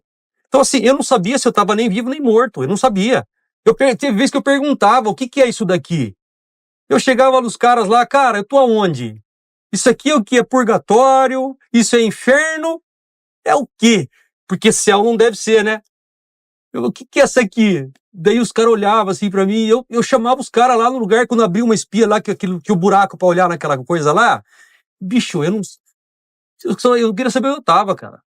Onde eu tô morto? Tipo assim, eu perguntava se eu tava onde eu tô. Daí os caras, eu acho que eu já tinha falado, eu não sei nem como, os caras falavam, não, aqui não é inferno, não. Aqui não é purgatório, não. É um presídio, é cadeia aqui mesmo. não é nada disso, não. Falou, e aí? Então, Aí lá era o detalhe, que ele falou assim, que é o único lugar do Brasil que não entra pra você tipo de entender droga. que a minha cabeça tava pifada, cara. Eu fiquei pifado. E quando você foi a transição para o hospital psiquiátrico? Não, então, isso foi dentro já de Taubaté. Tá. Daí o médico começou a dar o medicamento para ele. A princípio, me mandaram do hospital, vamos lá, eu sei de tudo isso muito bem detalhado. O meu sogro, que na verdade foi um dos maiores heróis desse caso, o pai dela, que foi um dos nomes que eu gritava, tá? No surto, eu gritava o nome do pai dela. Otávio era o meu pai, Se você pegar o processo, que o pessoal eu falava. gritava pai, pai, pai, e eu gritava Santo Otávio. É como se eu estivesse pedindo socorro para um pai que eu tinha na Terra, que era o pai dela. O único pai que eu tinha na Terra, naquele momento, era o pai dela. E eu gritava Santo Otávio. E as pessoas achavam que eu estava invocando um santo de alguma, sei lá, de alguma coisa. Eu sei lá que santo que era. Rebobinando essa fita para frente. Quando você sai do sistema prisional, que você vem aqui para fora, como que foi esse recomeço? Eu fiz até uma analogia para você ali. É difícil te dizer cada fase que eu passei. Foram tantas fases que, já pulando para lá, foi a coisa melhor do mundo ter saído, é óbvio. Mas o mais importante para mim eram os meus filhos estarem bem e com ela. Tipo assim, era só isso que me interessava. Quando tudo aconteceu, mesmo eu achando que eu estava morto, não sabia onde eu estava, para mim o mais importante é como estão meus filhos, como está o meu nenê, e a Sara tá com eles, e como tá sendo todo mundo cuidado, tá tudo bem. E eu não acreditava que tava tudo bem. Então, porque eu não sabia nem se eu tava vivo, então me chegavam as informações e falavam, não, mas isso aqui que tá acontecendo é de verdade mesmo? Aí eu tô lá, eu trancado de novo. Isso aqui é o que de novo? Eu não sei o que é isso aqui, sabe? Você tá tralalá. Eu tô morto, tô preso, eu tô no inferno, tô no purgatório, isso aqui, você não sabe o que é aquilo. Aí, de repente, não, seu filho tá bem. Não, tá bem. Ela ia lá, quando ela começou a ir, não, ele tá bem, sim. Eu falei, tá bem? Aconteceu tudo aquilo e ele tá bem? O que aconteceu? Não, ele varou o vidro de um carro, não sei o que tem num carro em movimento, ele tá bem. Eu achava, vocês estão me enganando, né? O que tá acontecendo? Que a gente tava mentindo. Vocês estão de brincadeira, eu falava. Geraldo Luiz, como que foi? Os filhos perdoaram? Eles moram com os filhos? Sim. Quero revelar agora para vocês que os filhos foram cuidados depois por eles. Temporariamente, na época, agora ficou com a avó, né? Com os pais dela. Com os pais. Mas teve a visita em Taubaté dos filhos. Eu recebi uma visita depois da mudança do advogado. Ó, para você entender, o meu primeiro advogado, ele me deixou completamente abandonado. Não tinha defesa nem na todas vara. as instâncias. Você viu seu filho depois de quanto tempo?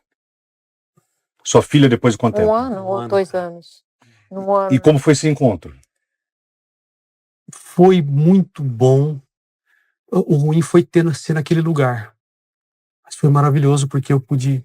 Ter certeza que estava tudo bem também. Alexandre, quando que você conseguiu sentar com seus filhos? Em que momento foi esse que você sentou com seus filhos e falou sobre o assunto e falou sobre o perdão e pediu perdão? Que momento foi esse? Que dia que foi esse? Foi sempre. Eles sempre souberam de tudo. Nunca foi escondido deles. Não. E a conversa sua com ele, filho, pai? É a mais franca possível. Quando foi essa conversa realmente, filho? Desde sempre que a gente se reencontrou. Desde sempre. Não tem nada que eu oculte deles. Absolutamente nada disso. É que geralmente as pessoas não são transparentes, né? Você chegou a pedir perdão pra ele? Pelo amor de Deus. E pra mim, né? Eu tive que me perdoar. Foi o mais difícil. Foi o mais difícil. Porque ele não aceitava de jeito algum. Eles, e realmente não dá pra aceitar algo eles desse já tinham jeito me acontecer perdoado, com né? você, né? Eles sabiam que eu seria incapaz de fazer aquilo. Eles sabem. A tua filha também perdoou? Pergunta pra ela. É melhor, né? Pode perguntar pra ela. O mais difícil fui eu me perdoar. Não vim aqui pra julgar meu público. Sou julgador. Mas vocês em casa, certamente agora se lembram do caso, corajosos em depois de 21 anos voltarem a tacar o dedo nessa ferida, porque fica uma ferida na alma, fica uma ferida. Eles vão falar a respeito, inclusive, do preconceito que os filhos sofrem por causa do sobrenome. O nome foi exposto mesmo. O nome deles está lá na internet. Estão dos dois na internet. É só você digitar que vem tudo. O José Alexandre falou alguma coisa pra você um dia, assim, tipo, pai, por que você fez isso? Ele perguntou? Não. Porque ele sabe que eu jamais faria aquilo. Ele nunca te perguntou, pai, por que você fez aquilo? Por que você me jogou no vidro? Ele tinha 1 ano e 1 mês, ele não lembra. Mas não lembra, mas agora ele já sabe. Depois, já de adolescente, o homem que contaram, que viu, que ele leu, ele não perguntou isso pra você, pai? Ele pode me perguntar o que ele quiser. Mas ele já Sempre. perguntou isso? Ele já perguntou? Algumas coisas eu falo pra ele. A gente fala. O que você fala pra ele? É o que eu falo pro meu filho. E o que você fala pra ele? O que eu falo só pra ele. Ele nunca te culpou? Não. Nem meu filho, nem minha filha. Eles sempre souberam. Quem me culpou? Eu falo que no inconsciente. A tua filha já perguntou, mãe, é verdade que você bateu a minha cabeça na árvore? Ela chegou a perguntar quando eu era adolescente? Ela lembra. Isso daí que você falou é mentira. Veja só, é importante você tá falando, tô permitindo você falar, sabe, no meu programa, eu tô aqui porque eu lá atrás já sabia que era um surto psicótico. Sim. Eu sabia que não tinha nada de seita. Ouvintes me atacaram violentamente na rádio naquela época. Claro. E na época, quando eu dei a opinião que eu falei do surto psicótico, Geraldo. são por isso que a gente te recebeu aqui com muito carinho. São assassinos, eles queriam matar, foi pra matar, foi planejado pra matar, e seita. Eu falei, gente, isso é coisa da cabeça, o cara não tava legal. Se ele sofrido uma esquizofrenia, mas foi, enfim. Mas foi pesado na época. Sim. Nossa. 21 anos. O que vocês gostariam de esclarecer, de falar, Geraldo, olhando agora para essa câmera, a gente gostaria de esclarecer principalmente o que, Sara? Que foi o que mais promoveu, para deixar bem claro. Não foi seita, não foi droga, foi um surto psicótico, e que esse surto psicótico pode dar em qualquer pessoa. E esse detalhe eu acho importante até para as pessoas terem conhecimento disso. Porque muitas vezes você fala, isso não acontece comigo. Então quer dizer que você ajuda o pai aqui? Muito bem. Eu prefiro o show. No show é melhor? Ficar no show. É melhor, né? Produção de show sofredor, né? E você começou a perceber que ele gostava de música logo? Ah, sim, sempre. Tem os vídeos aí. Com violão e a Alessa cantando. Gol de violão? Uhum. E você? Prefiro o piano. É meio chato. Olha, Mas não revela, não, vem cá, aí vocês me perguntam, Geraldo, você tá falando mistério desde o começo, que caminho que ela seguiu? E realmente é um caminho muito lindo e que vai surpreender. Geraldo, é veterinária? Não. É médica? Quase, né? Quase, né? Vou dizer que eu fiquei na dúvida entre 2 profissões, né? Acabei optando pela que bateu um pouquinho mais forte no coração. Agora é o seguinte, bora sentar pra gente conversar. 21 anos depois, aqui estou eu agora, mas com a família Alvarenga unida. Lessa, você podia ser modelo, né? Poxa, agradeço. Podia ser mulher bonita, meu, Obrigada. Mas ela não é modelo, não. Ela escolheu uma outra profissão, que na verdade nem é profissão, é uma coisa vocacional. Eu acho que vai salvar muita alma, muita alma. E, José Alexandre, eu te ver, para mim também é uma emoção muito grande, porque na época orei muito por você, a gente vê hoje 21 anos se passou, a família tá unida, já foi demais com o pai de vocês, com o pai e com a mãe de vocês. Lessa, fala uma coisa, na questão do entendimento e do perdão. Quando que o entendimento e o perdão chegou depois dessa tragédia que aconteceu com vocês lá atrás? Quando que chegou? Com quantos anos você tinha que você entendeu tudo e sentou com os pais e eles com você? Então, Geraldo, para mim sempre foi muito claro, né, o que havia acontecido. Eu lembro cronologicamente do ocorrido, né? A gente saindo da casa da minha tia, deixando a minha avó na casa de uma amiga dela, e quando aconteceu tudo, né? E meus pais, a gente viveu a vida inteira até aquele momento juntos, né? Então eu sei como os meus pais eram comigo, da nossa relação, o pai maravilhoso que meu pai era. Então ele estava sempre trabalhando, mas ele levava a gente no trabalho, então eu estava sempre junto, entendeu? Não tenho nenhuma lembrança de agressividade vinda do meu pai. Então, para mim foi muito claro que o que tinha acontecido não tinha sido algo que ele fez porque ele quis, né? Que de fato foi o que aconteceu com o surto. Você tinha quantos anos mesmo na época? Eu tinha 6 anos. Já 6, né? Mas você lembra alguma coisa daquele domingo? Lembro. Sério mesmo? Sim, cronologicamente. O acidente, na hora que ele se acidentou, você lembra? Uhum. Inclusive, eu me culpabilizava porque ele já estava dissociando, né? Quando a gente fala do surto, é uma dissociação com a realidade, é uma ruptura com a realidade. E ele bateu o carro porque eu mostrei um desenho para ele. Então eu me culpabilizava naquela época, né? Eu tenho, inclusive, uma mania, não sei se é uma mania, né? Mas é do meu padrão comportamental sempre identificar onde eu tô errando. E exatamente quando aconteceu, ele bateu o carro porque eu mostrei o desenho para ele. Eu fui mostrar um desenho para ele no caminho para casa e ele bateu o carro, bem naquele lugar. Quando bateu o carro bem naquele lugar que eu estive, naquele cruzamento, naquela avenida movimentada, o que você lembra que aconteceu? Olha, fica um pouco nebuloso, mas eu lembro dele batendo a cabeça na lataria do carro e falando: cadê meu pai? E é por isso que a gente foca tanto nas fitas, porque ele estava revivendo coisas relacionadas ao pai durante o surto, né? Então ele batia a cabeça na lataria do carro, chegou até a amassar, né, e gritando: cadê meu pai? Cadê meu pai? E depois disso, que eu me lembre, eu tenho flashes também, né? Às vezes a gente cria memórias falsas. Mas eu lembro dele correndo comigo de mão dada. Não lembro do meu irmão, o que aconteceu. Depois a gente pulou a cerca de algum lugar, também não me lembro do espaço, né? Mas depois ele batia a minha cabeça na árvore e eu falava: para pai, e ele falava: ele merece. Então tava tudo completamente desvinculado com a realidade, né? Então, para mim, era muito claro que o que estava acontecendo não era meu pai. Nunca foi um segredo, né? A gente sempre lidou com muita naturalidade. A gente sabia o que tinha acontecido. E a maior parte da minha infância, eu trocava carta com meu pai, né?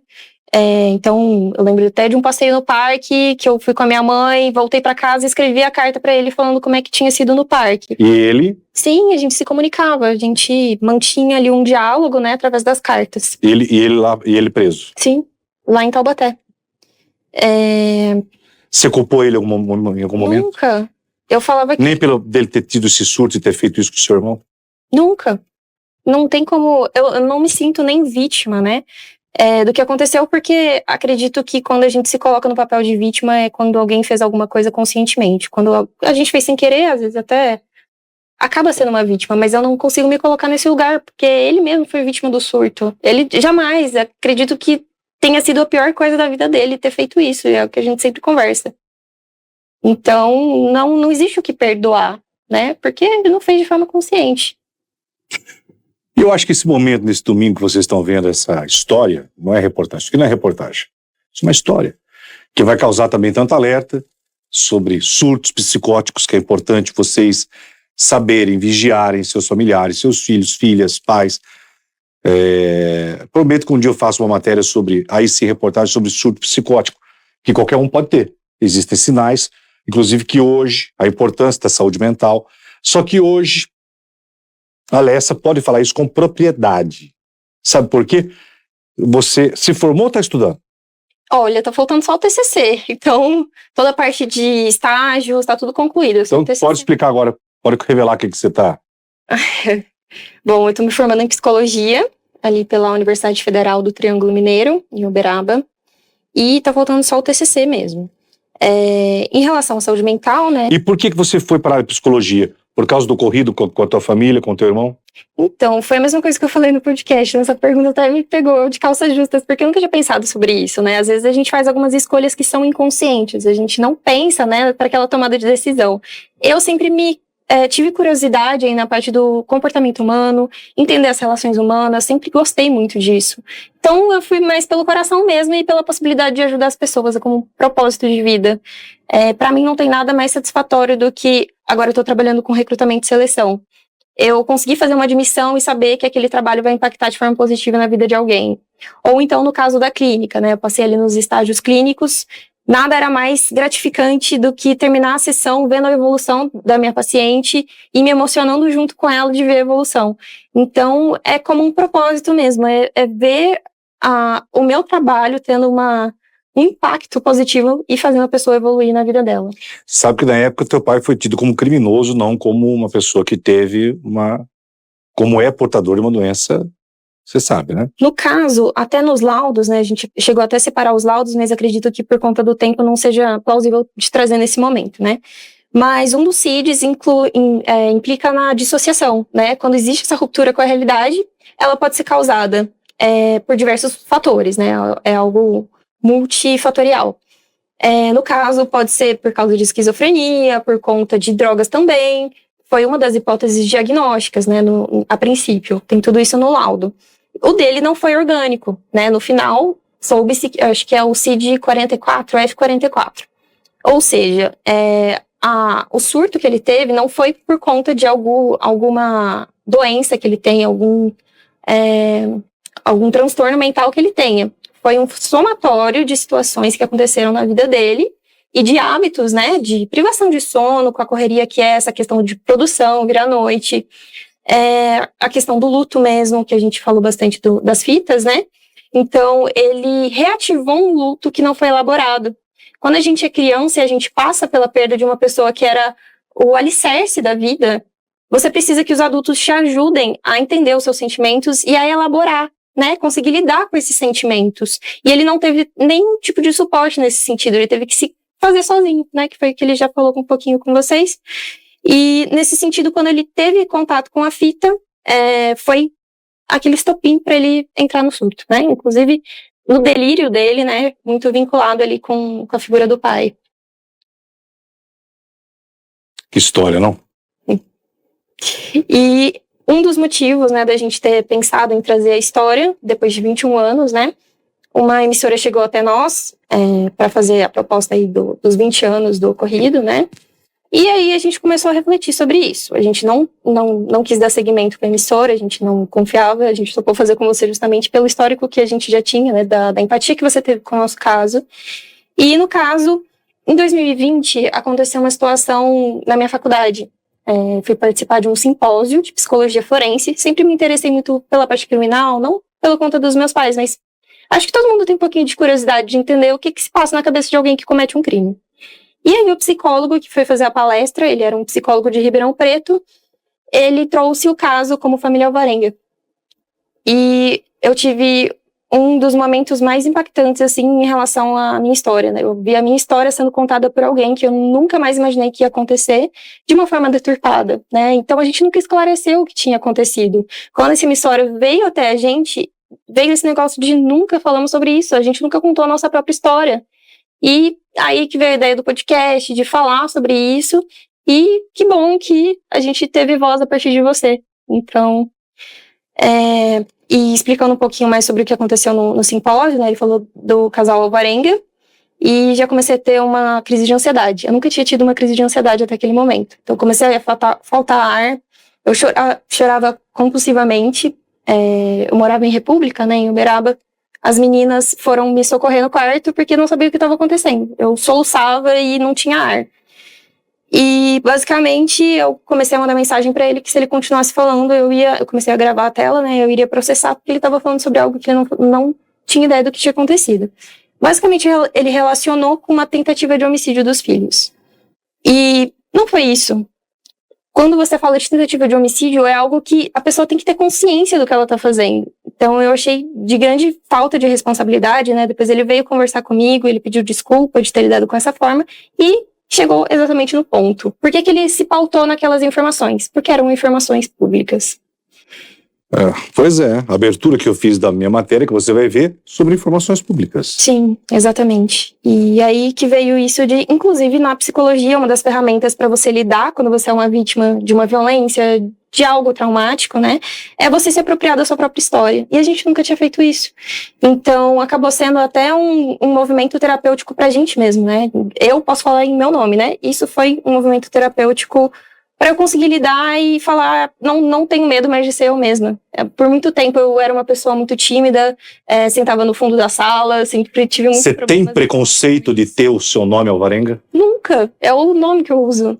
O grande problema, né, não é ser quem eu sou, e sim as histórias que foram contadas em cima que não são verdades. Para você ficou claro tudo que aconteceu com ele, a questão do perdão?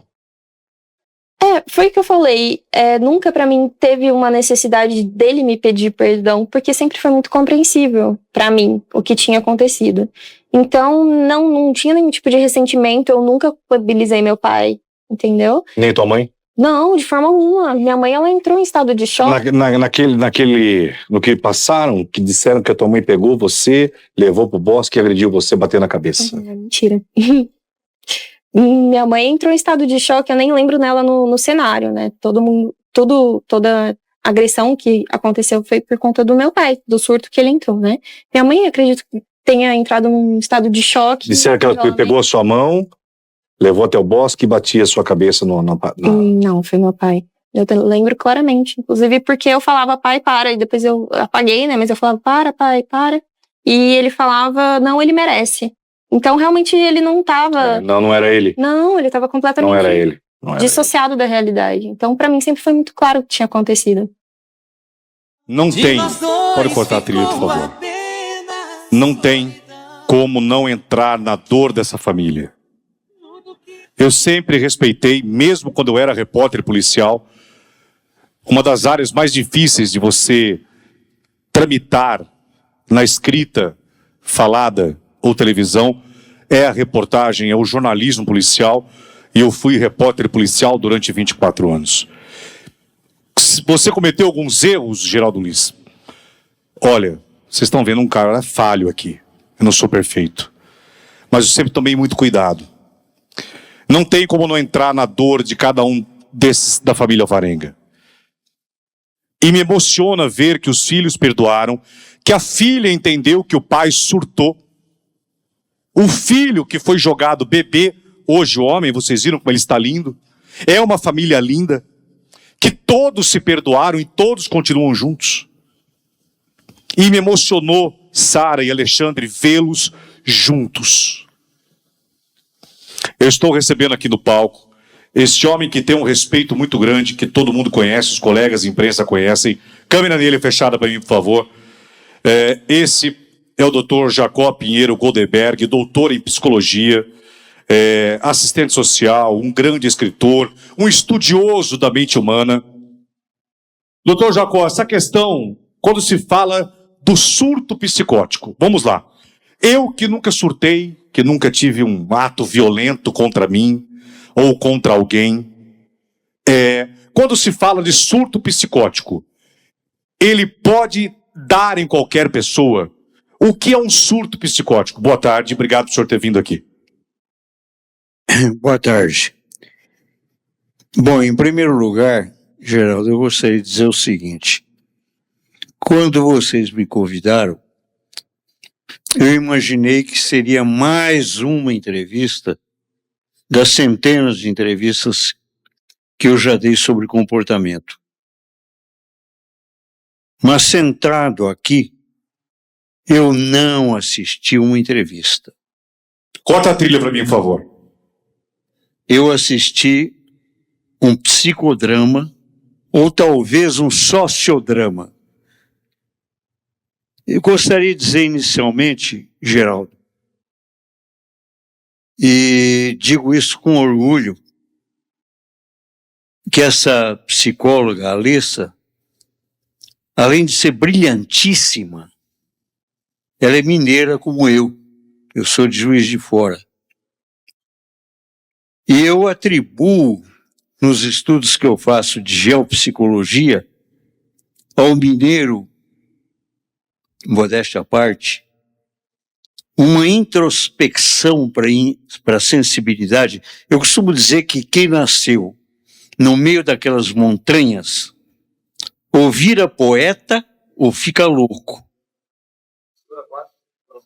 A subjetividade habita o psiquismo do mineiro. Olha isso. Eu acredito. Não duvido, doutor.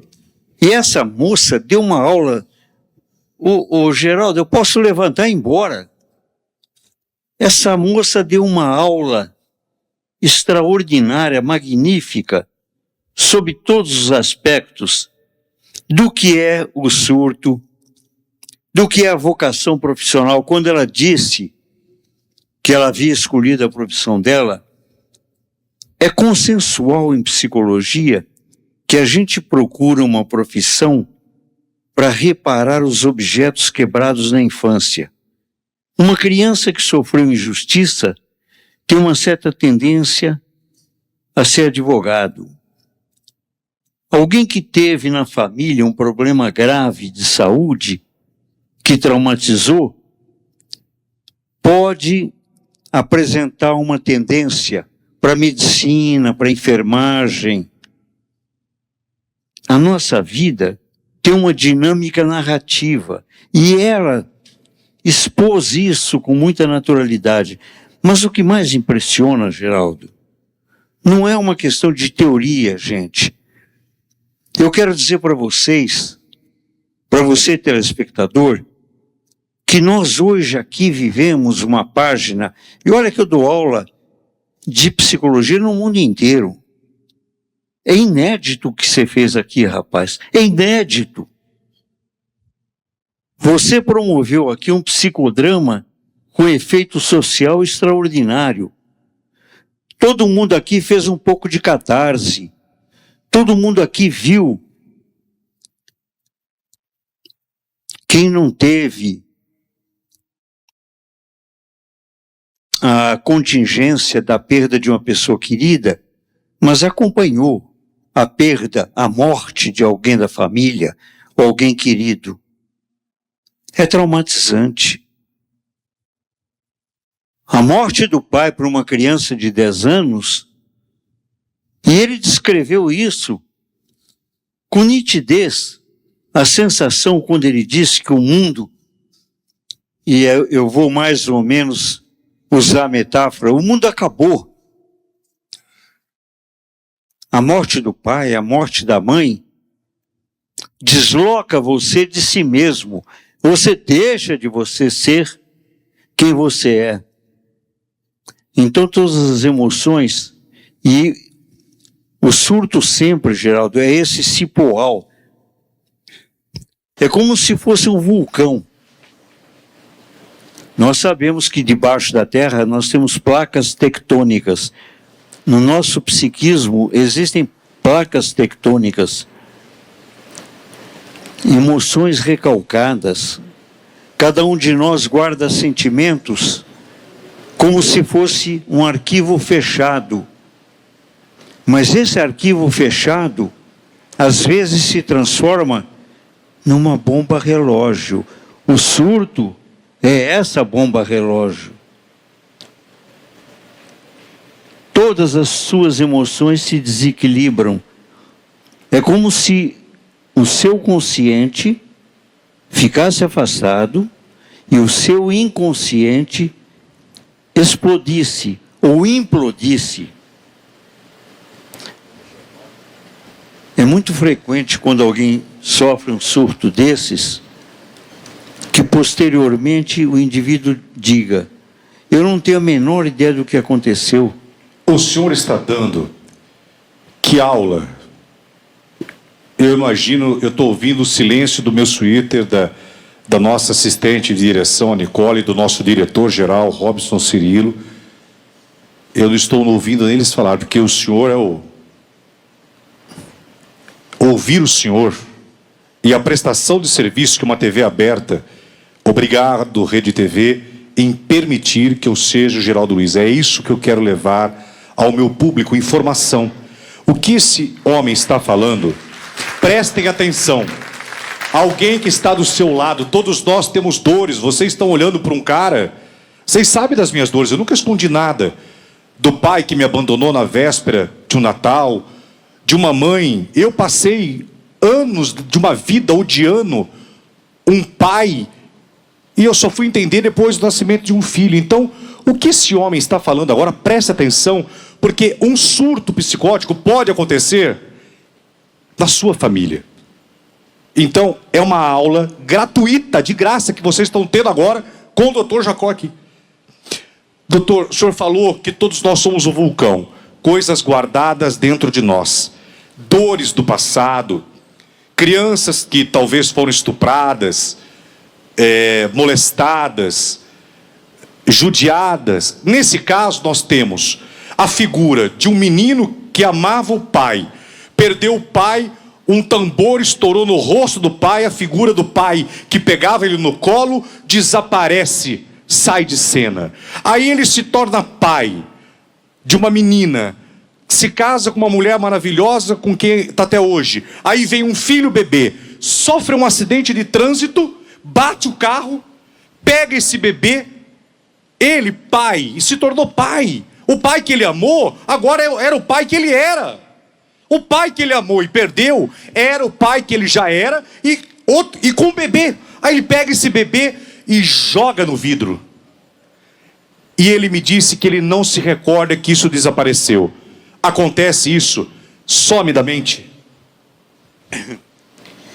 Bom, eu queria responder para vocês da seguinte maneira. Nós todos sabemos que o Geraldo é um passional, é um homem apaixonado.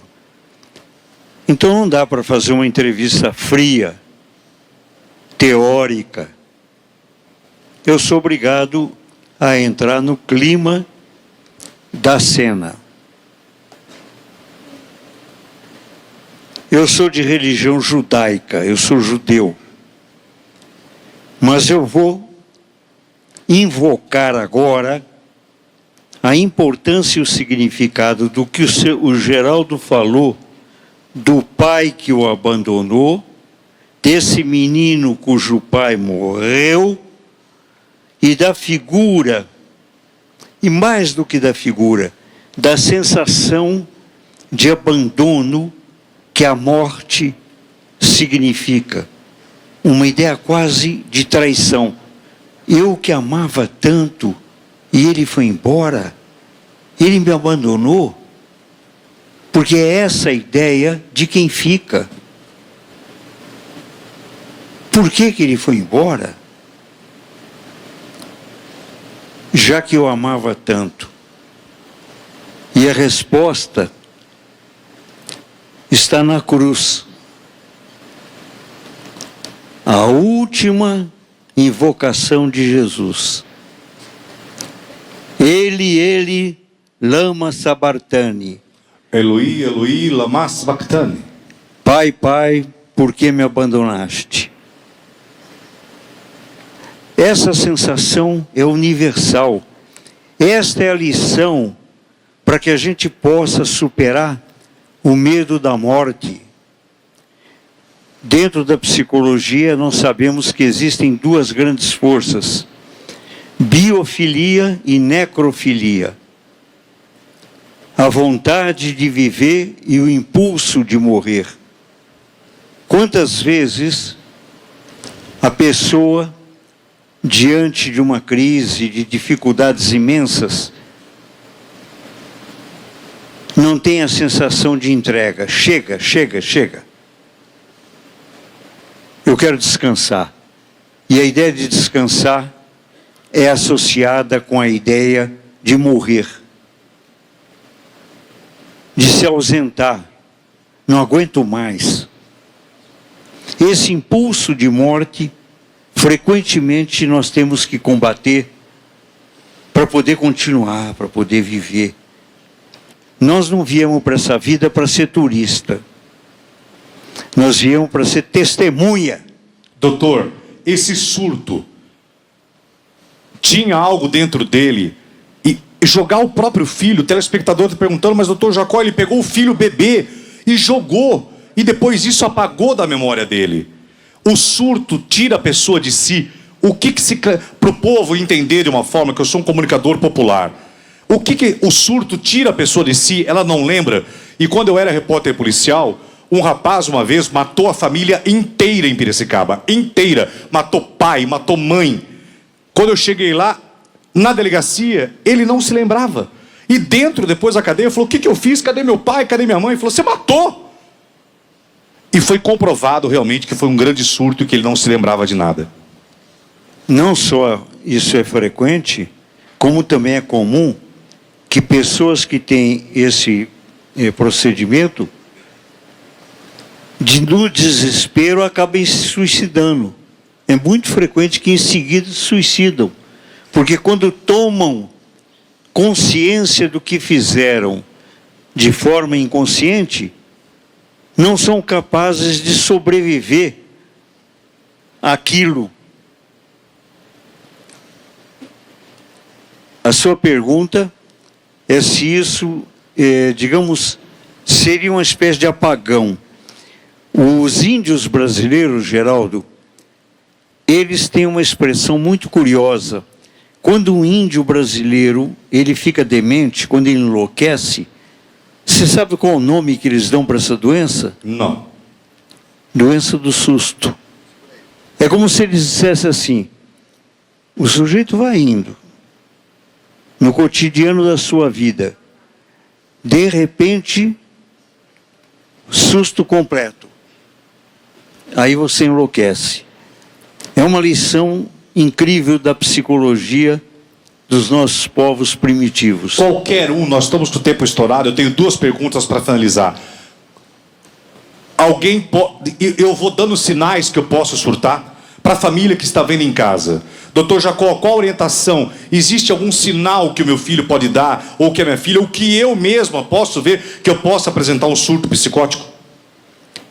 Existem sim. E é exatamente por isso que cada um precisa cuidar do seu psiquismo como você cuida do seu corpo físico.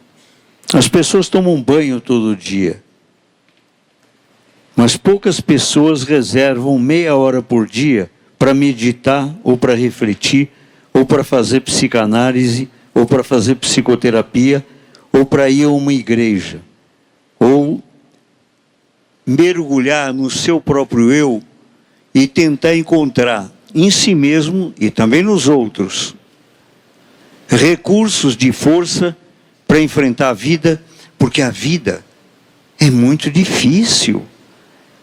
A grande mentira que a nossa cultura conta é que a vida é fácil. E aí, de repente, quando você descobre que ela não é fácil, quando morre alguém na tua frente que você ama, você não está preparado para isso. Tem gente que nunca tomou consciência que vai morrer, acha que os outros é que morrem. Guimarães Rosa é que disse, era mineiro, viver é difícil. E é preciso enfrentar essa realidade do surto. O surto é uma espécie de sinal vermelho. Antes disso, ele fica amarelo, ele dá aviso sim. E é preciso que a própria pessoa, os familiares, os amigos, prestem atenção. Quando alguém chegar para você e disser, eu não estou bem, eu estou nervoso. Presta atenção, fecha nele, que isso é muito importante, olha isso. Repete para mim, doutor, por favor. Quando alguém chegar e te pedir socorro, olha, eu não estou bem. Não, para de brigar. Para, por favor, chega, agora chega. Por fineza, ouça e para. Não passa do limite, nem do teu, nem do outro. respeite esse sinal. Quando alguém disser e der sinais de inapetência, eu não tenho vontade mais de comer, não estou conseguindo dormir.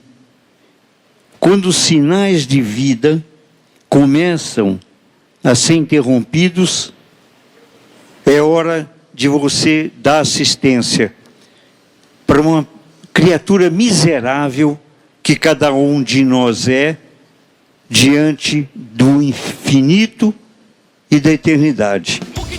Bom, gente, por hoje é isso. E até uma próxima aí. Fiquem bem, Deus abençoe a todos. Valeu. Valeu, gente. Até a próxima. Tchau. Tchau, tchau.